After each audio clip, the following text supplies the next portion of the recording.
अस्सलाम वालेकुम। आज हम बात करते हैं insulin effect on carbohydrate metabolism के ऊपर कि इंसुलिन का कार्बोहाइड्रेट मेटाबॉलिज्म के ऊपर क्या इफ़ेक्ट है वो पढ़ते हैं। ठीक है, पहली बात आप नोट कर लें कि जब ग्लूकोज ब्लड में जाता है तो ब्लड का ग्लूकोज लेवल बढ़ जाता है। इसके रिजल्ट में पेनक्रियास से इंसुलिन का सिक्रीशन रैपिड सिक्रीशन हो जाता है। जब इंसुलिन सिक्रेट होती है तो इंसुलिन क्या काम करते हैं, इंसुलिन ग्लूकोज का अपटेक, ग्लूकोज का स्टोरेज और ग्लूकोज का इस्तेमाल बढ़ा देती है। बॉडी में जितने सेल्स हैं, स्पेशली हमारे पास जो मसल सेल्स है, एडिपोज सेल्स है और लीवर की सेल्स है, तो इन सेल्स में ग्लूकोज का वो अपटेक भी बढ़ जाता है, उसका स्टोरेज भी बढ़ जाता है और उसकी इस्तेमाल भी बढ़ जाती है। तो इस वजह से हमारा शुगर लेवल ब्लड में कम हो जाता है, फिर नॉर्मल की तरफ आ जाता है। ठीक है, अब देखिए insulin promote muscle glucose uptake and metabolism. अभी ग्लूकोज इंसुलिन ग्लूकोज का जो अपटेक है मसल सेल के लिए उसको बढ़ा देते हैं और फिर उधर उसको मेटाबॉलिज्म भी करवा देते हैं। ठीक है, तो देखते हैं कि किस तरह।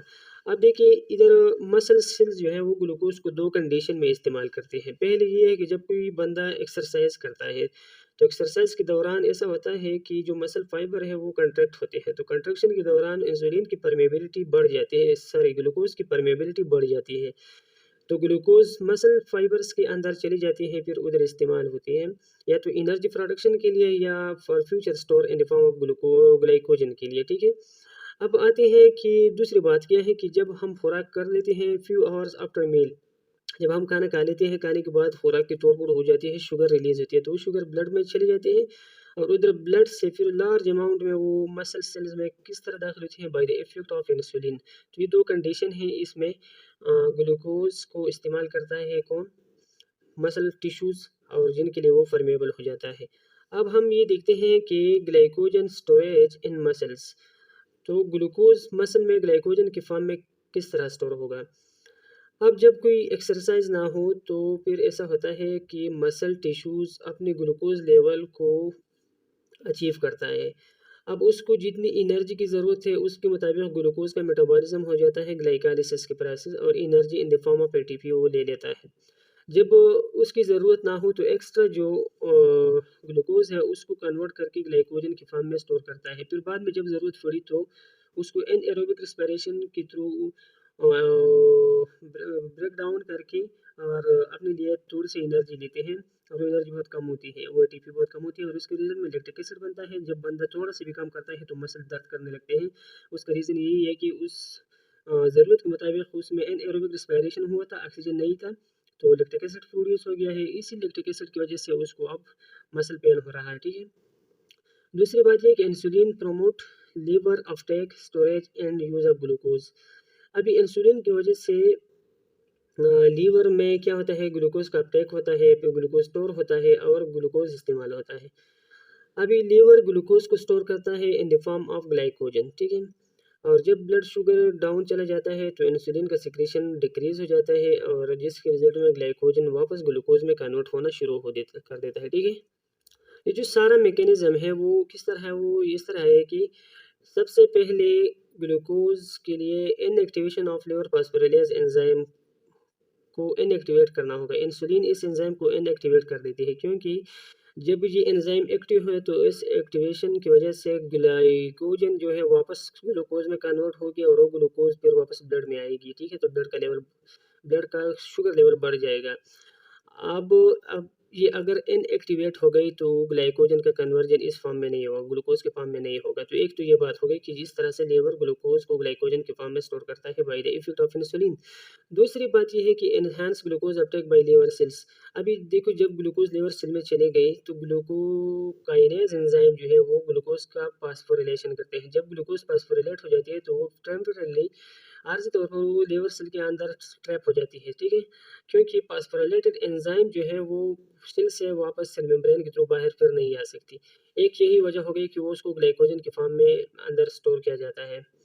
तीसरी बात ये है कि इंसुलिन प्रोमोट या इंक्रीज ग्लाइकोजन सिंथेसाइजिंग एंजाइम। अभी जो एंजाइम है ग्लाइकोजन की सिंथेसिस के लिए, उस एंजाइम की मकदार भी बढ़ जाती है और वो एंजाइम भी एक्टिव हो जाती है।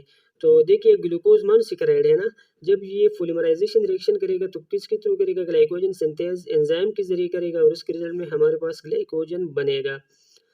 तो इसका नेट इफेक्ट क्या होगा, increase glycogen amount in the liver.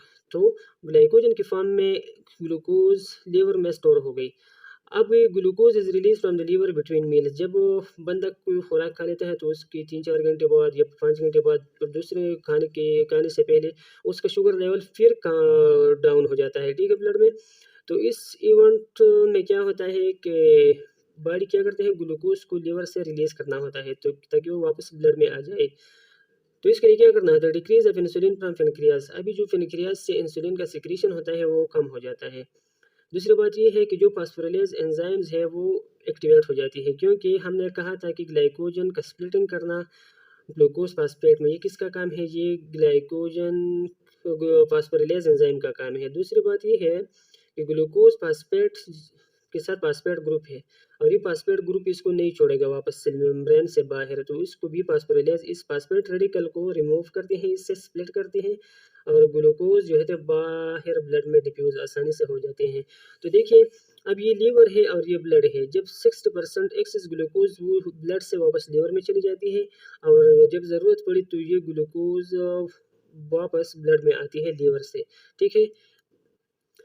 अब देखिए insulin promotes access of glucose into fatty acids and inhibit gluconeogenesis. अभी क्या होता है कि लीवर सेल जब ग्लूकोज लार्ज क्वांटिटी में लेता है in the form of glycogen, तो फिर क्या होता है जब उसकी ज़रूरत ना हो, ग्लाइकोजन की मकदार भी पूरी हो गई हो और उसके मेटाबॉलिज्म के लिए भी ज़रूरत ना हो, तो फिर एक्स्ट्रा ग्लूकोज इंसुलिन के थ्रू क्या होती हैं, वो ग्लूकोज का कन्वर्जन करते हैं फैटी एसिड्स में और ये फैटी एसिड फिर हमारे पास ट्राइग्लिसराइड बनाएगी जो किस फॉर्म में होगी, very low density lipoprotein VLDL की फॉर्म में, और उनको एडिपोज टिश्यूज में ब्लड के थ्रू ट्रांसपोर्ट किया जाता है और एडिपोज टिश्यूज में वो फिर स्टोर होंगे इन द फॉर्म ऑफ फैट्स, ठीक है। और दूसरी बात ये है कि इंसुलिन आल्सो इनहिबिट्स ग्लूकोनेओजेनेसिस, जिसकी वजह से ग्लूकोनेओजेनेसिस भी इनहिबिट हो जाता है, यानी ग्लूकोज सिंथेसिस नहीं होता, क्योंकि जो लीवर एंजाइम है जो ग्लूकोनेओजेनेसिस के लिए ज़रूरी होती है, ये इंसुलिन उनकी क्वांटिटी को भी डिक्रीज़ कर देता है और उनकी एक्टिविटी को भी डिक्रीज़ कर देता है, यानी उनकी एक्टिविटी इनहिबिट हो जाती है, ठीक है।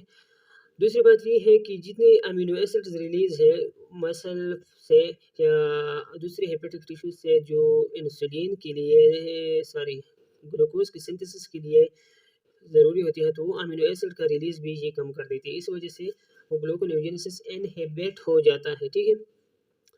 अब दूसरा जो टॉपिक है वो है कि lack of effect of insulin on glucose uptake and usages by the brain. अभी हमने मसल्स की बात की, लीवर की बात की कि ग्लूकोज को इस्तेमाल करता है इंसुलिन की वजह से, लेकिन ब्रेन की बात हमने नहीं की। अभी ब्रेन जो है वो दूसरे टिश्यूज ऑफ द बॉडी से बिल्कुल डिफरेंट है, क्योंकि इसमें इंसुलिन का इतना रोल नहीं होता, क्योंकि most of the brain cell जो होते हैं वो ग्लूकोज के लिए खुद ब खुद परमेबल होती हैं और एजली ग्लूकोज उधर चले जाते हैं, ठीक है। अभी ये ब्रेन जो है ये ग्लूकोज का इस्तेमाल करते हैं एनर्जी के लिए। अब जब ब्लड में ग्लूकोज का लेवल नॉर्मल से या क्रिटिकल लेवल से हमको एबव रखना पड़ेगा। अब जब ब्लड ग्लूकोज लेवल डाउन हो जाएगा, बहुत ज़्यादा डाउन हो जाएगा, जब 20 से लेकर 50 mg पर 100 ml तक हो जाएगा, तो फिर हमारे पास जो हाइपोग्लाइसीमिक शॉक्स है वो हमें फील होंगे, डेवलप होंगे। जिस तरह उसमें क्या-क्या हो गया, प्रोग्रेसिव नर्वस इरिटेबिलिटी होगी, जिसमें क्या होगा, पेंटिंग होगी, आपको बेहोशी होगी, सीज़र्स हो गए आपको और कोमा आपको होगा, ये भी बेहोशी है, ठीक है। तो ये जब ब्रेन को ब्लड में ग्लूकोज का लेवल कम हो जाता है, ब्रेन को प्रॉपर ग्लूकोज नहीं मिलती, तो इसी वजह से ये मसले आते हैं, ठीक है। अब ये है कि इंसुलिन का क्या इफ़ेक्ट है कार्बोहाइड्रेट के मेटाबॉलिज्म पे in the other cell, muscle cell से, लीवर सेल से, इन सेल से और ब्रेन सेल के अलावा बाकी जो सेल है इनका क्या होगा, तो उनमें भी इंसुलिन ग्लूकोज के ट्रांसपोर्ट को बढ़ा देती है, ठीक है ना, एक्सेप्ट ब्रेन सेल की, क्योंकि उसको इंसुलिन की ज़रूरत ही नहीं है। इंसुलिन ग्लूकोज ट्रांसपोर्ट को बढ़ा देता है एडिपोज टिश्यूज में इन द फॉर्म ऑफ फैट, ठीक है, किस फॉर्म में, ग्लाइसरॉल के फॉर्म में, जिसकी वजह से फैट बनेगा और वो फिर इंसुलिन इनडायरेक्टली फैट का डिपोजिशन करता है एडिपोज टिश्यूज के अंदर, ठीक है। तो ये था effect of insulin on carbohydrate metabolism, ठीक है, effect of insulin on carbohydrate metabolism. तो थैंक यू।